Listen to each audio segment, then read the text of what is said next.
Bonsoir madame, monsieur, bonsoir. Vendredi 26 mai 2017, les titres de l'actualité. Catastrophe ferroviaire des ECA, l'État reprend la main dans la gestion du chemin de fer. La prescription est du chef de l'État qui demande une relecture du contrat de concession.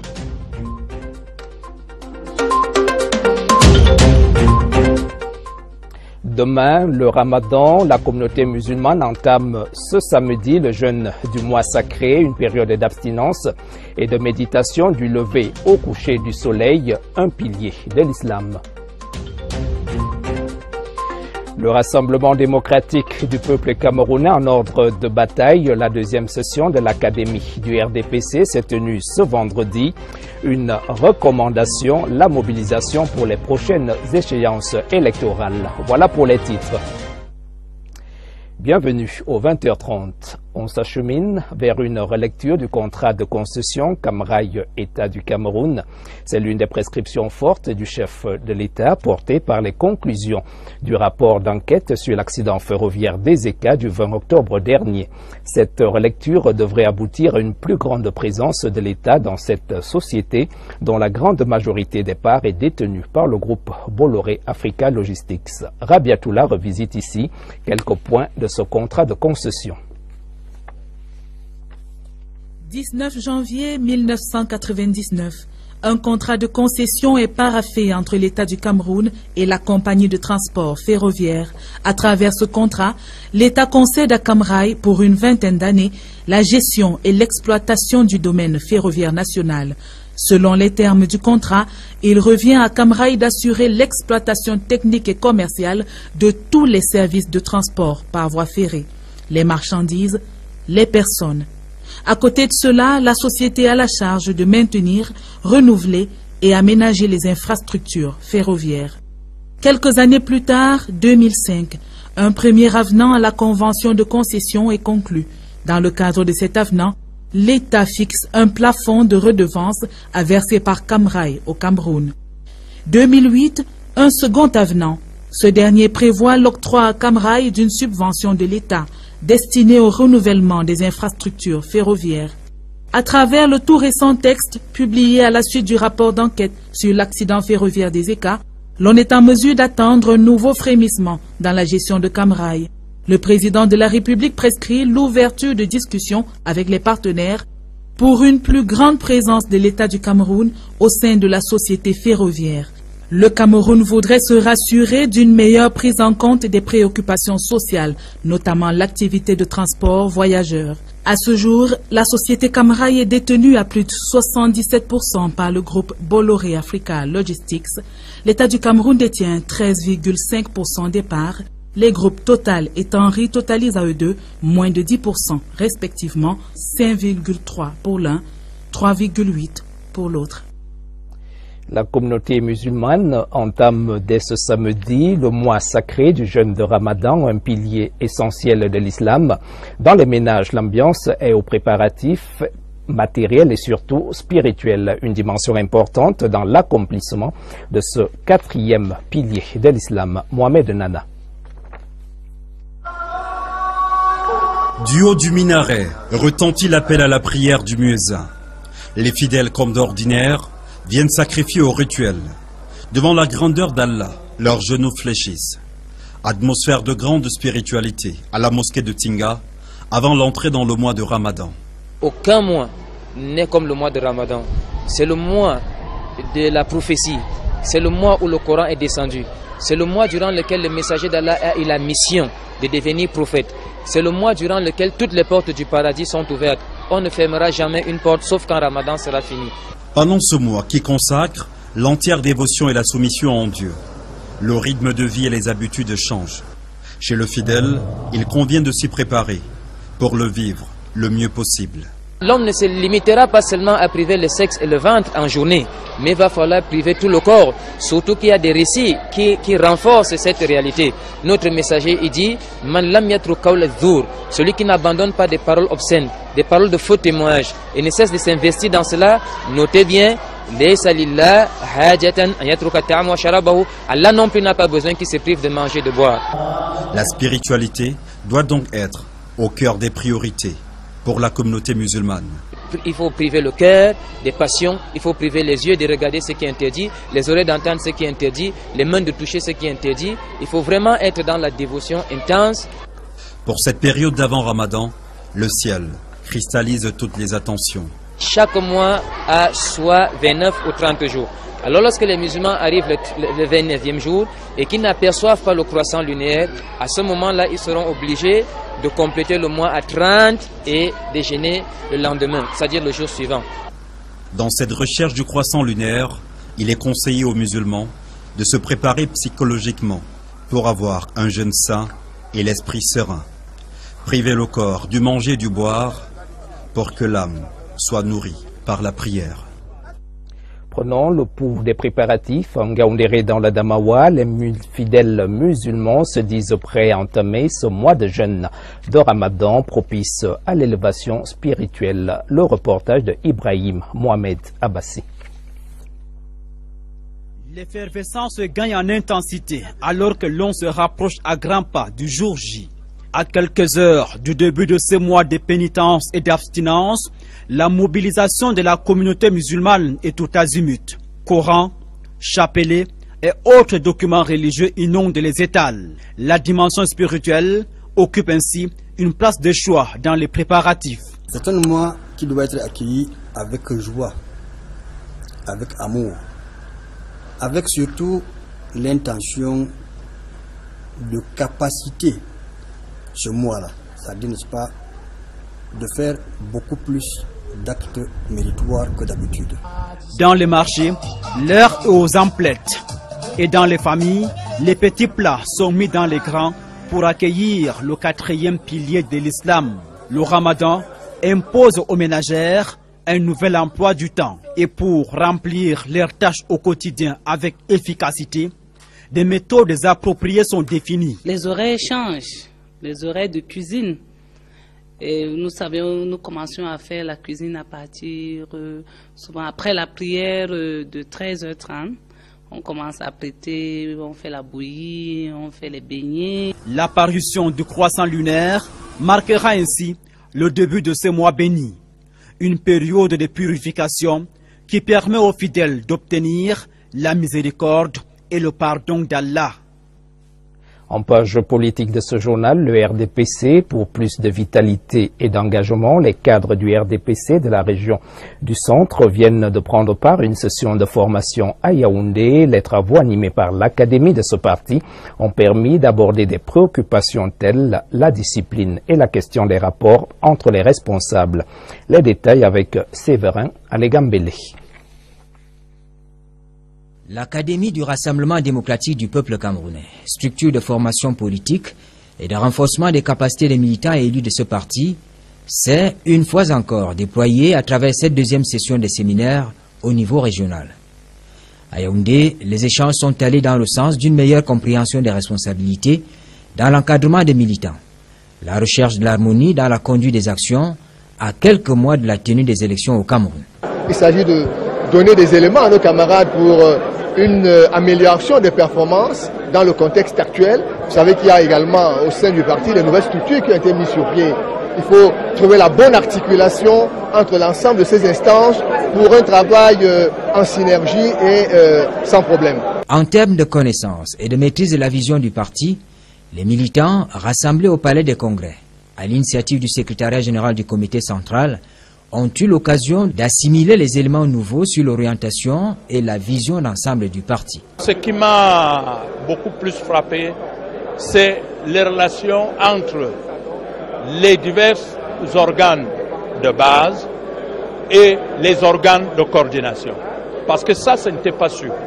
Maintenant, nous savons à tous les niveaux qui fait quoi et qui doit être au-dessus ou en dessous. Dans l'esprit, les assises du RDPC ce vendredi à Yaoundé se sont situées dans le prolongement du séminaire national tenu en décembre 2016. Les militants RDPC du Sud-Ouest sont prêts à faire face aux prochaines échéances électorales. Ils étaient réunis ce jour à Bouya pour la deuxième session de l'Académie de cette formation politique sous la coordination de Peter Mafani Moussongue. Le reportage de Brigitte Mbose. Qui veut aller loin ménage sa monture. C'est sous ce credo que se sont déroulés les travaux du séminaire de formation conduit par le chef de la délégation permanente du comité central du RDPC pour le sud-ouest à Boya. L'année prochaine, nous aurons au moins 4 élections. Et nous avons commencé donc à aller préparer tout ça. Il y a beaucoup de travail à faire et ce travail doit être fait à la base parce que c'est la base qui soutient le parti. Pas moins de 4 exposés pour outiller les participants quant au respect de la hiérarchie, la discipline et la gestion des victoires au sein du parti. Les participants sont repartis, la tête bien pleine. Un séminaire comme ça est très important parce que on ne peut pas tout savoir. Quand on est dans le parti, on suit seulement. Mais quand il y a l'éducation comme ça, les gens comprennent très bien ce qu'on doit faire en tant que militant dans le parti. Et maintenant, quand on quitte ici aussi, on part chez nous éduquer les militants de base. Le Rassemblement démocratique du peuple camerounais se projette ainsi pour les échéances futures. Les militants et militantes du RDPC de la région de l'Adamawa doivent être vigilants et prêts à se jeter dans les batailles électorales à venir. L'appel est de El Hadj Mohamedou Abo Ousmanou, chef de la délégation permanente régionale du comité central. C'était au terme de la deuxième session de l'Académie du RDPC à Ngaoundéré ce vendredi. Le compte rendu de Pierre Babamoussa. En présentant le professeur Dieudonné Oyono, principal conférencier de cette deuxième session de l'Académie du RDPC en Ngaoundéré, avant les travaux à huis clos, El Hadj Mohamedou Abo Ousmanou a demandé à ses camarades du parti de la Flamme Ardente d'en tirer le maximum de la substance de leurs convictions militantes. Dans sa posture de chef de la délégation permanente régionale du RDPC dans l'Adamawa, El Hadj Abo Ousmanou a invité les militantes et militants du RDPC de la base au sommet dans cette circonscription politique à plus d'unité et de tolérance. Je voudrais vous rappeler que le RDPC est un parti de rassemblement, d'unité et de paix. Parce que seule la paix garantit le développement, devait-il ajouter, il est plus que jamais question de resserrer les rangs derrière le président Paul Biya. Séminaire animé par nos camarades devra vous permettre d'être le militant engagé et dévoué pour la cause du RDPC, mais aussi du gouvernement du président Paul Biya. Rejoignant l'honorable Ali Bachir, président de la section haute de cette académie du RDPC, le président de la délégation permanente régionale de l'Adamawa a invité ses camarades à redoubler de vigilance et surtout à être prêts pour se jeter dans les batailles électorales à venir. Mettre en œuvre les enseignements reçus pour une victoire éclatante de leur formation politique lors des prochaines consultations électorales. C'est la principale recommandation faite aux militants RDPC de la région de l'Ouest au terme de la deuxième session de l'Académie de leur parti qui s'est tenue à Bafoussam ce jour. Sylvestre Njak, CRTV Ouest. Les barons du Rassemblement démocratique du peuple camerounais de la région de l'Ouest se sont mobilisés pour honorer l'initiative du secrétariat général du comité central. En ouvrant la session, le chef de la délégation permanente régionale, Sa Majesté Ibrahim Bobondjoya, a prescrit un engagement total pour maintenir le RDPC au sommet de la vie politique au Cameroun et particulièrement à l'Ouest. Nous voulons sensibiliser nos militants parce que nous nous préparons aux échéances futures et pour cela nous devons les mobiliser, non seulement pour qu'on tourne la page le renouvellement des organes de base, mais également qu'on puisse regarder devant, c'est-à-dire les échéances électorales futures. Pour les responsables du parti, la session vient à point nommé. Nous sommes à un an des échéances électorales de grande importance pour notre pays et ce n'est pas le jour des élections que le parti doit se préparer. Nous avons commencé vraiment à temps. Nous voulons garder le pouvoir et la majorité présidentielle et à ce titre, il est de bon ton de former les cadres du parti. 4 thèmes ont été abordés, à savoir les instances du parti et leur mission, le fonctionnement des organes de base, la préparation des échéances électorales, le RDPC face à l'unité du pays et la stabilité des institutions. La lecture d'une motion de soutien, de fidélité et de déférence a clôturé la session. Les responsables locaux du RDPC de la région de l'extrême nord à l'école de la formation continue en politique. C'était ce jour à Marois. Les travaux étaient présidés par le très honorable Kavaï Yéguié Djibril. Reportage Diop Nganadako, CRTV Extrême Nord. Du RDPC n'est censé ignorer les principes qui régissent le parti du flambeau ardent, parti au pouvoir. C'est dans cette logique que le Rassemblement démocratique du peuple camerounais, soucieux de renforcer et de relever le niveau de ses membres à la base, a organisé ce séminaire d'information et d'imprégnation, une initiative du secrétariat général du comité central qui a permis aux responsables locaux du parti de mieux appréhender le mécanisme de fonctionnement du RDPC. Ces militantes et militants doivent donc être conscients des enjeux et des décennies afin d'étonner sans cesse et de continuer à proposer des idées neuves pour la construction d'un pays où la démocratie est le principe clé et où les populations sont elles-mêmes maîtresses de leur propre destin. La relation entre les militants, le défi de la stabilité et de l'unité nationale et la préparation des échéances électorales prochaines ont constitué les grandes lignes des différents exposés. Les chefs de délégation permanentes départementales, les présidents des sections ont la responsabilité de transmettre le message aux militants à la base. Ils vont tenir chacun à son niveau le même séminaire parce qu'on leur fera parvenir les documents pour que même au niveau de leurs sections respectives, que le même message soit transmis à leurs militants. Le chef de la délégation permanente régionale du RDPC pour l'extrême nord, le très honorable Kavaï Yéguié Djibril, a souligné qu'il s'agit là d'un signe de vitalité et d'engagement renouvelé du parti au pouvoir pour une vision commune et plus claire. C'est à travers une motion de soutien et de déférence adressée à son Excellence Paul Biya, président national du RDPC et chef de l'État, que ce séminaire a été clôturé. Un espace de recueillement pour la cellule de prière La Grâce. La dédicace aura lieu ce samedi au quartier Oja à Yaoundé au cours d'un culte œcuménique. Je vous propose d'écouter Marie-Rose Tana, responsable en charge de cette activité. L'extrait est sélectionné par Michel Renaud Owanja. Le culte sera œcuménique. Œcuménique puisque la cellule de prière dont on va dédicacer rassemble toutes les obédiences. Ce n'est pas une religion, mais un rassemblement d'enfants de Dieu pour prier. J'attends tout le monde à cette fête. Venez même par curiosité, mais je sais que vous y resterez par conviction.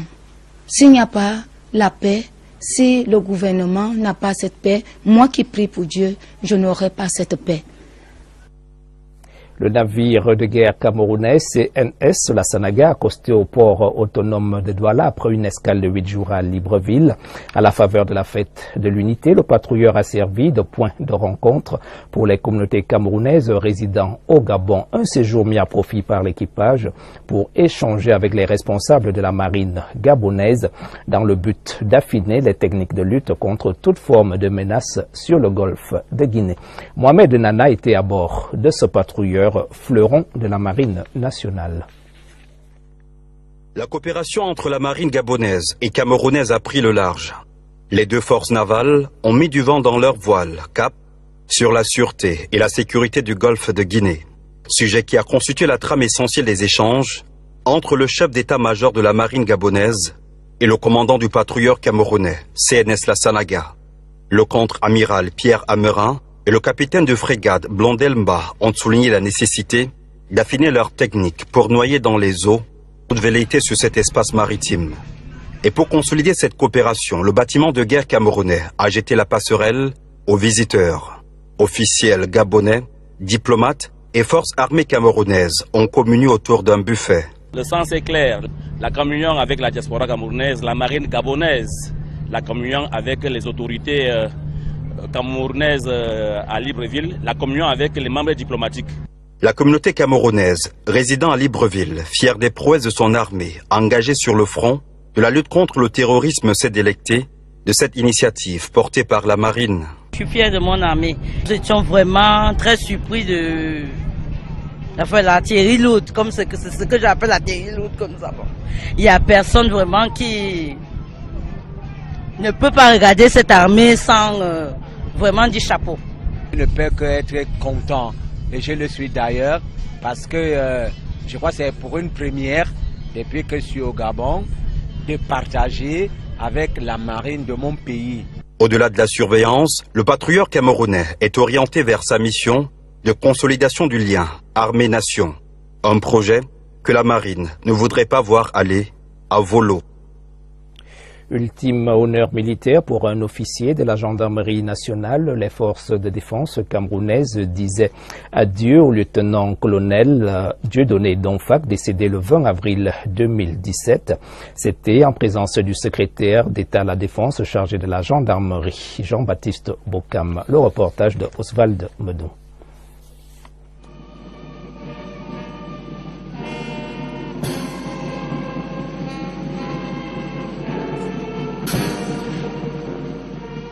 L'eau d'atmosphère au quartier général de Yaoundé ce vendredi matin. Dans une cour d'honneur couverte du voile du deuil, la gendarmerie et la grande famille militaire dans son ensemble pleurent l'un de ces valeureux soldats. Le lieutenant-colonel Dieudonné Donfac, brutalement arraché à la vie le 20 avril dernier. Le 17 avril, alors qu'il revenait de Douala, son véhicule est impliqué dans un accident de la circulation au lieu-dit Bombé près d'Edea. 3 des occupants du véhicule meurent sur le champ, parmi son épouse.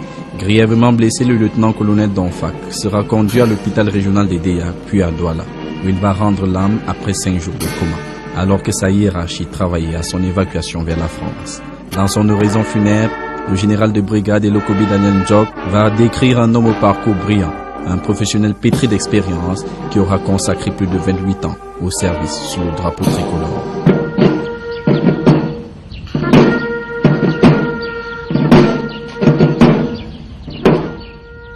Quand résonne la sonnerie aux morts, un nouveau frisson parcourt toute l'assistance. Le secrétaire d'État à la Défense, chargé de la gendarmerie, peut alors faire ses adieux aux disparus. Suivi par les généraux, il va apporter son réconfort à des enfants brutalement orphelins, à la suite de cet accident qui aura finalement coûté la vie à leurs 2 parents. Le lieutenant-colonel Dieudonné Donfac et son épouse seront inhumés ce week-end à Balévon-Lifoto, près de Tchang, dans la région de l'Ouest. En culture, ce week-end, rendez-vous à Douala avec Narcisse Praise. Le prince de l'élégance se produira ce samedi au cabaret La Présidence. Et pour les Bikutsi Lovers, Ange et Bogo et Calvino seront à la Sanza Night Club ce dimanche 28 mai dès 19h. L'affiche culturelle du week-end déroulée par Maïmouna Mohamedou Nadia. Pas de projet pour ce week-end, nous vous avons déniché de bons plans. D'abord, le groupe Ruben Binam et Kemi 7 offre un showcase en ce moment même à l'espace Open Air en Art, situé au quartier Fouda, à Yaoundé. La danse de l'élégance à ne pas rater ce week-end avec Narcisse Price. Ses fans seront guidés par son sens du chic et du glamour. Rendez-vous donc ce samedi 21h au cabaret La Présidence.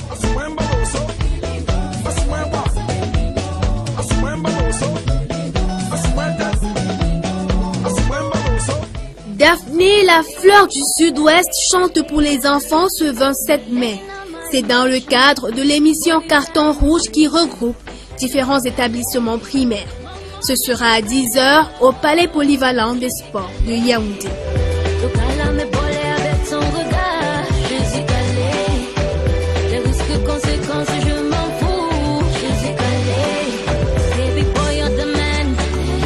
Le Bikutsi sera au menu du cabaret Les Hommes d'honneur d'un Kondengui à Yaoundé. Ange Bogo vous attend demain, samedi.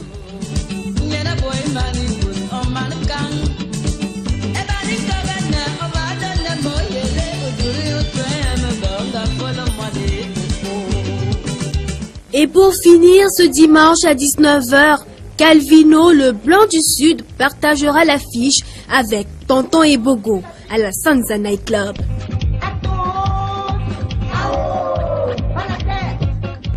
Et voilà, à vous de choisir, le week-end vous appartient. Les personnels du ministère des Enseignements secondaires bénéficient désormais d'une couverture sociale adéquate. C'est la conséquence évidente d'un accord de convention que viennent de signer la MUPEC, Mutuelle des personnels du secondaire, et la compagnie d'assurance bénéficielle General Insurance. C'était au cours d'une cérémonie solennelle présidée par le ministre des Enseignements secondaires, Jean-Ernest Masséna Ngale Bibehe. Les précisions avec Philippe Roger Sama, CRTV Centre. La circonstance était solennelle dans cette salle Lumfundi de l'hôtel Montfébé de Yaoundé. Les responsables du ministère des Enseignements secondaires, les leaders syndicaux et invités spéciaux ont tenu à vivre ce moment de la signature de l'accord de convention entre la MUPES, Mutuelle des personnels des enseignements secondaires, et Beneficial General Insurance. La présence de Jean-Ernest Masséna Ngale Bibehe, ministre des enseignements secondaires, rassure les parties contractantes. Le ministre des Enseignements secondaires, dès son arrivée à la tête de notre département ministériel, nous a encouragés à mettre en place un dispositif d'entraide. Il faut que les enseignants adhèrent à la convention. On attend le soutien des ministres et on a déjà vu qu'il est vraiment personnellement impliqué. Par cette convention, la MUPES entre dans sa phase opérationnelle après sa création en février dernier. Elle entend assurer à ses membres, grâce à Beneficial General Insurance, un remboursement de 80% des frais médicaux et pharmaceutiques divers pour une cotisation mensuelle de 24 000 francs CFA. Beneficial General, c'est l'assureur. Il va gérer l'assurance maladie, l'assurance retraite complémentaire, l'assurance automobile après et aussi les frais funérailles. En plus de ces prestations, les mutualistes bénéficient d'un accès au crédit bancaire, aux matériaux de construction, entre autres. La cotisation est unique et mensuelle, l'adhésion est unique et donc c'est la recherche de l'équité. Toutes les dispositions sont prises pour que la mutuelle des enseignements secondaires prenne forme et qu'elle marche comme il faut. Cette convention entre la MUPES et le groupe Beneficial apparaît comme un saut qualitatif en matière de protection sociale des personnels du MINESEC. Le ministre des Enseignements secondaires, qu'accompagnait pour la circonstance le ministre des Affaires sociales et le secrétaire d'État à l'éducation de base, a salué cette initiative qui vise l'amélioration des conditions d'existence des enseignants. Un mot de sport au bas de ce journal. Hélène Bisson-Tazi Sakwe, élue présidente de la Ligue spécialisée de football féminin, c'était ce jour à Yaoundé. Elle sera secondée par Madame Céline Eko, alors qu'en gymnastique, l'ouverture de la saison est prévue ce samedi au gymnase de l'INJS. L'affiche sportive du week-end, Monique Félicité-Chouenne. Sur le plan international, ce samedi, l'Afrique se retrouve dans le hall C du Palais des Congrès de Yaoundé. Ce sera dès 9h pour le tournoi international de judo de la ville de Yaoundé. 6 pays seront présents, la République centrafricaine, le Gabon, la RDC, le Tchad, le Sénégal et le Cameroun. Autre grand rendez-vous, c'est le championnat d'Afrique de karaté, senior et junior dames et messieurs, prévu du 1er au 4 juin prochain au Palais polyvalent des sports de Yaoundé. En prélude à cela, un recyclage des journalistes, arbitres et juges est prévu ce dimanche. Sur le plan national, football, championnat MTN Elite One, 7 matchs de la 16e journée se disputent ce dimanche. Au programme à Yaoundé, stade annexe numéro 1, 13h30, Colombe sera face à Lyon blessé, 15h30, place à Dragon, stade Renard. Stade de Mbankomo, Canon affrontera New Star. À Douala, 15h30, Astre et Aigle seront aux prises. À Bafoussam, duel entre Rassin et Bamboutos. À Loum, UMS accueillera Union. Yon Sport Academy recevra Feutieux FC. En basketball, Bafoussam va accueillir les rencontres du championnat national selon le programme ci-après. 4 rencontres prévues en aller et retour. Les temps forts de ce journal qui se referme, catastrophe ferroviaire des Écas, l'État reprend la main dans la gestion du chemin de fer. La prescription est du chef de l'État qui demande une relecture du contrat de concession. Demain, le Ramadan, la communauté musulmane entame le jeûne du mois sacré, une période d'abstinence et de méditation du lever au coucher du soleil, un pilier essentiel de l'islam. Enfin, le Rassemblement démocratique du peuple camerounais en ordre de bataille, la deuxième session de l'Académie du RDPC s'est tenue ce vendredi. Une recommandation, la mobilisation pour les prochaines échéances électorales. Avec l'information sur cette antenne, mesdames, messieurs, prenez rendez-vous à minuit avec Kintarita Edan et Jean Syriac BC. Bonne soirée sur la CRTV.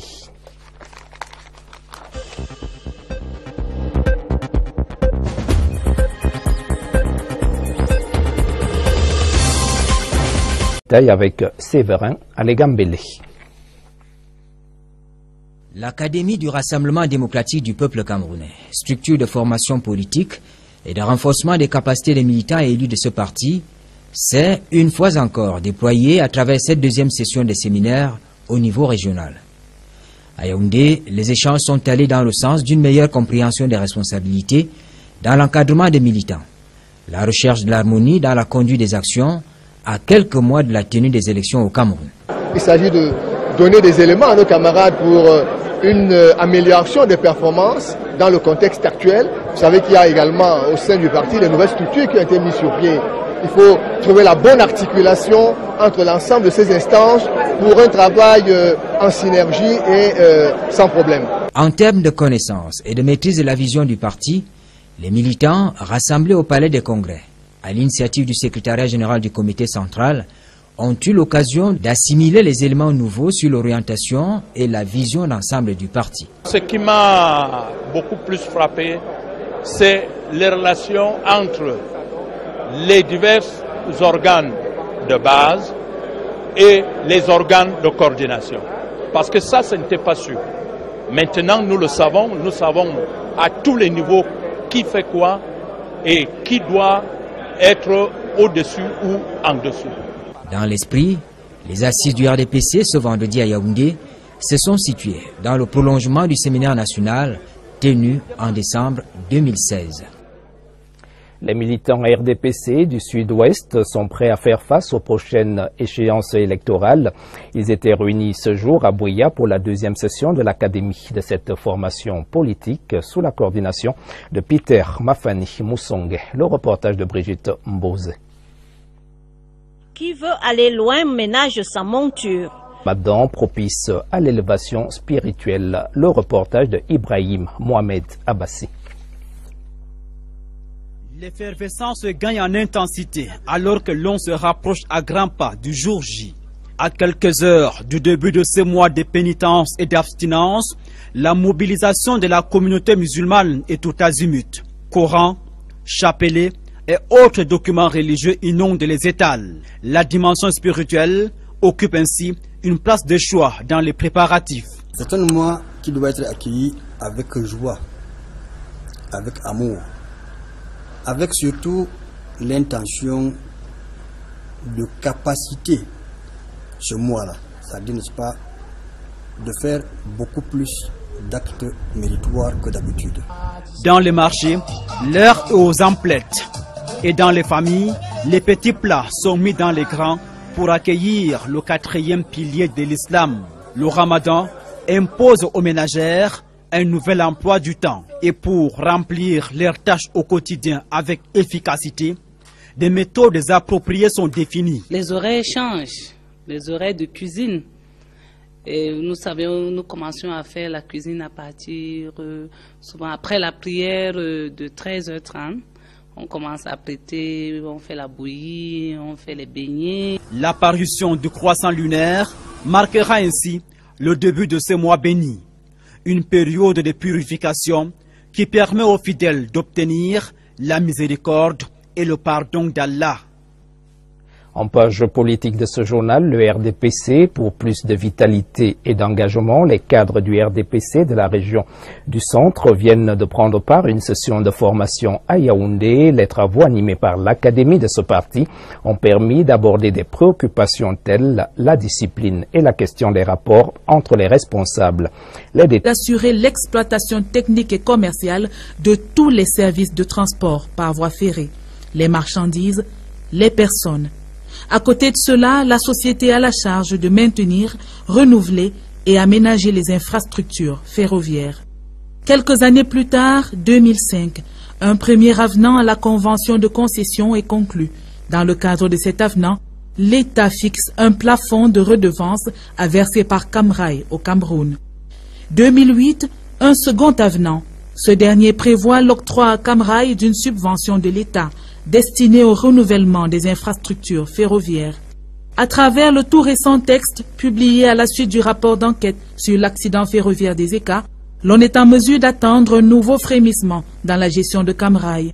Le président de la République prescrit l'ouverture de discussions avec les partenaires pour une plus grande présence de l'État du Cameroun au sein de la société ferroviaire. Le Cameroun voudrait se rassurer d'une meilleure prise en compte des préoccupations sociales, notamment l'activité de transport voyageurs. À ce jour, la société Camrail est détenue à plus de 77% par le groupe Bolloré Africa Logistics. L'État du Cameroun détient 13,5% des parts. Les groupes Total et Tenri totalisent à eux deux moins de 10%, respectivement 5,3% pour l'un, 3,8% pour l'autre. La communauté musulmane entame dès ce samedi le mois sacré du jeûne de Ramadan, un pilier essentiel de l'islam. Dans les ménages, l'ambiance est aux préparatifs matériels et surtout spirituels, une dimension importante dans l'accomplissement de ce quatrième pilier de l'islam. Mohamed Nana. Du haut du minaret retentit l'appel à la prière du muezzin. Les fidèles, comme d'ordinaire, viennent sacrifier au rituel. Devant la grandeur d'Allah, leurs genoux fléchissent. Atmosphère de grande spiritualité à la mosquée de Tinga avant l'entrée dans le mois de Ramadan. Aucun mois n'est comme le mois de Ramadan. C'est le mois de la prophétie. C'est le mois où le Coran est descendu.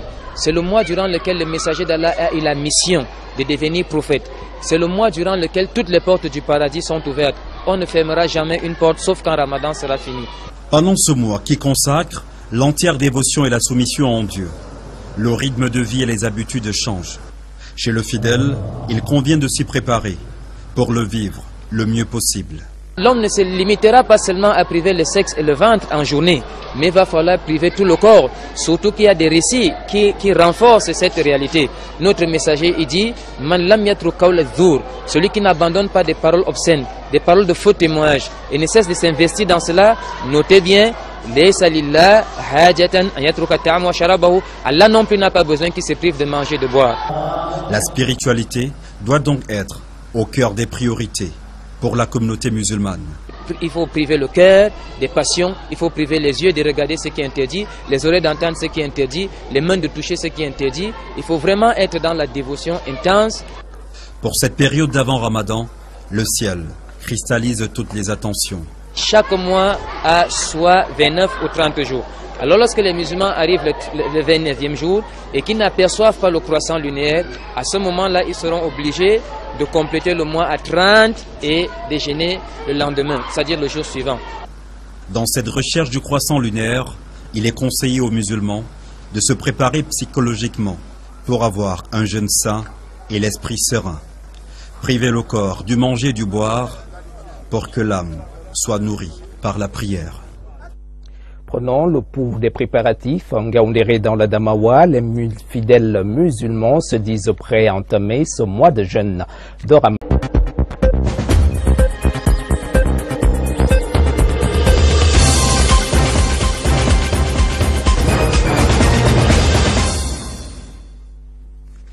Bonsoir madame, monsieur, bonsoir. Vendredi 26 mai 2017, les titres de l'actualité. Catastrophe ferroviaire des ECA, l'État reprend la main dans la gestion du chemin de fer. La prescription est du chef de l'État qui demande une relecture du contrat de concession.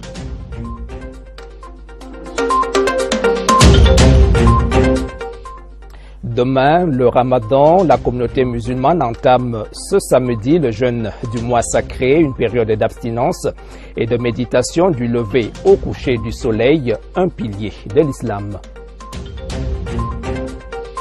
Le Rassemblement démocratique du peuple camerounais en ordre de bataille, la deuxième session de l'Académie du RDPC s'est tenue ce vendredi. Une recommandation, la mobilisation pour les prochaines échéances électorales. Voilà pour les titres. Bienvenue au 20h30. On s'achemine vers une relecture du contrat de concession Camrail-État du Cameroun.